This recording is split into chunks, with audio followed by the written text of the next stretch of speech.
Well, it's time for the laws of prosperity, where we minister to you in relations to finances. How many of you know it's the will of God that we have kingdom finances? God does not want his people to be broke. Not ever, never has, and never will be. He never wants us to be without. Our having or going without, there either something we don't know, something we haven't done yet, or something we're unwilling to do. Because God never intends for you to go without. Now, on last Sunday, we turned back to Galatians 5. And we showed you where that giving is not only a natural act, but it's part of a spiritual law. Amen? And how that the two coming together works together for our benefit so that we can get what God has already provided for us. I mean, I don't know what else, that I can give you and say to you to make you better understand how much God really wants you to have, what he has provided for you. So let's look at Galatians 5, look at verse 22. But the fruit of the Spirit is love, joy, peace, long-suffering, gentleness, goodness, faith. These are the things that will be developed in you as you develop the fruit of the Spirit. Meekness, temperance, against such there is no law. So we see that there is no law against our ability to develop. See, development is the key. And we're thinking just that, well, if I show this and I do that. But if you're doing something kind of like, they say fake it till you make it. Well, you don't want to do that. You want to be real. So I'm real. So the act of giving is a real natural act. I'm handing over naturally, tangibly, the substance called my tithes and offering. But it's a law behind this. There's a spiritual law behind this one natural act that benefits you spiritually and naturally. Because we were never supposed to be separated spiritually and naturally.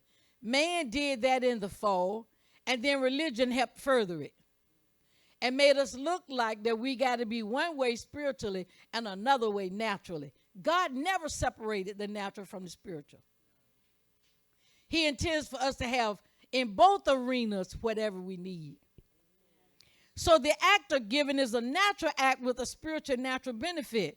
Now the command to give is a spiritual law with natural and spiritual benefits.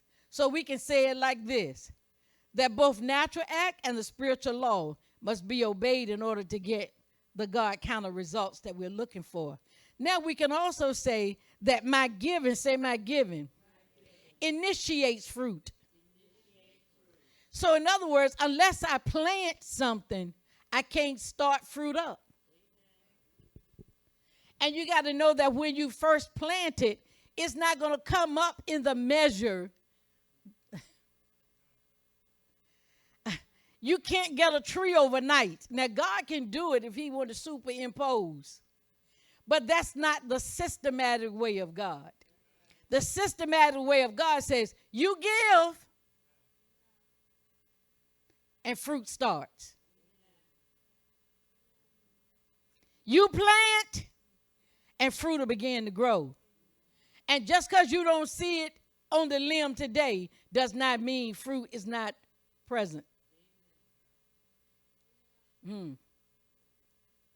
So my giving is going to initiate fruit. You have to have a starting point, and it's called giving. It's called tithing and giving. You have to have a point where you say, you know what? I'm going to sacrifice something. Maybe I'm going to sacrifice my lunch this week. Instead of me going to Burger King or McDonald's or going to one of the fast food restaurants, whatever I would have spent there, I'm going to sacrifice that. That's how I got started. That's what I can tell you. When you've been broke for a long time, going to McDonald's seemed like an excursion. You know what I mean? And you sacrifice that McDonald's money when you've been broke for a long time like we was. Going to McDonald's was good.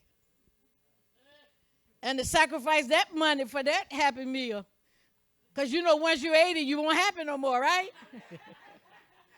That was the extent of that one meal.